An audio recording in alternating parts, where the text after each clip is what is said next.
we read the story of the Three Little Pigs, but this is a fractured fairy tale, and it's the true story of the Three Little Pigs by a wolf. Let's see what this is about. The true story of the Three Little Pigs. Everybody knows the story of the Three Little Pigs, or at least they think they do. But I'll let you in on a little secret. Nobody knows the real story because nobody has ever heard my side of the story. I'm the wolf, Alexander T. Wolf. You can call me Al. I don't know how this whole big bad wolf thing got started, but it's all wrong. Maybe it's because of our diet. Hey, it's not my fault wolves eat cute little animals like bunnies and sheep and pig. That's just the way we are. If cheeseburgers were cute, folks would probably think that you were big and bad too.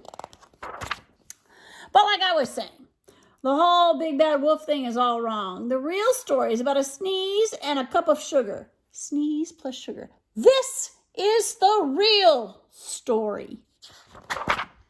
So, way back in Once Upon a Time, I was making a birthday cake for my dear old granny. I had a terrible sneezing cold, and I ran out of sugar.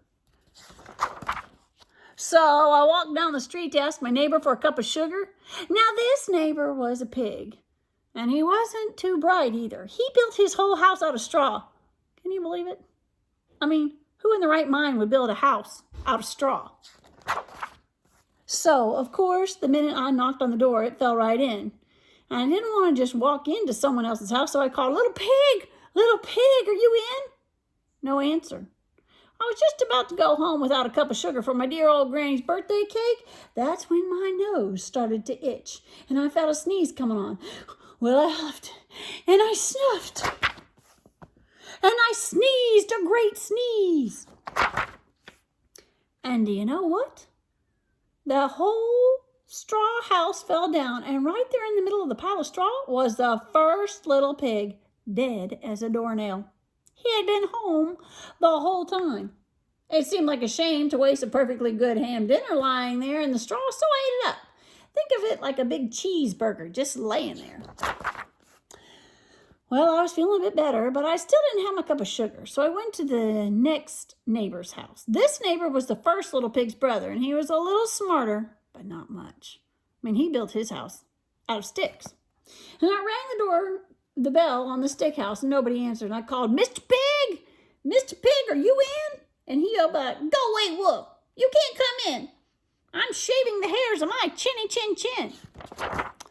Well, I grabbed that doorknob when I felt another sneeze coming on. I huffed and I snuffed and I tried to cover my mouth, but I sneezed a great sneeze. And you're not going to believe this, but this guy's house fell down just like his brother's.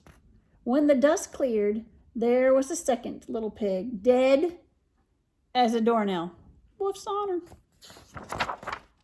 Now, you know food will spoil if you leave it out there in the open, so I did the only thing there was to do. I had dinner again.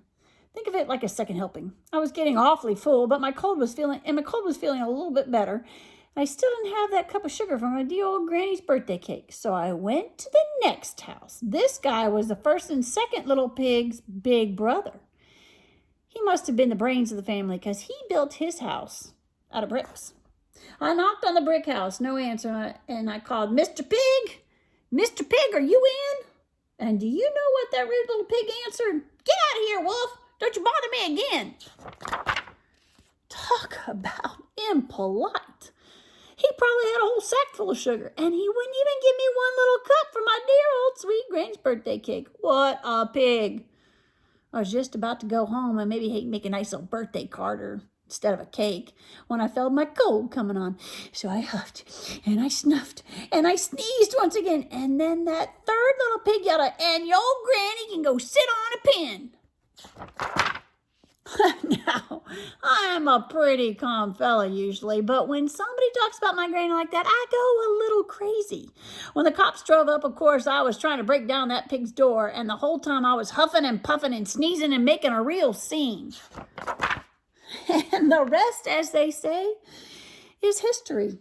The news reporters found out about the 2 pigs they had for dinner, and they figured a sick guy going for borrow a cup of sugar didn't sound very exciting. So they jazzed up the story with all that huff and puff and blow your house down, and they made me the big bad wolf. That's it.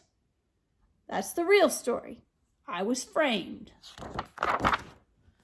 But maybe you could loan me a cup of sugar.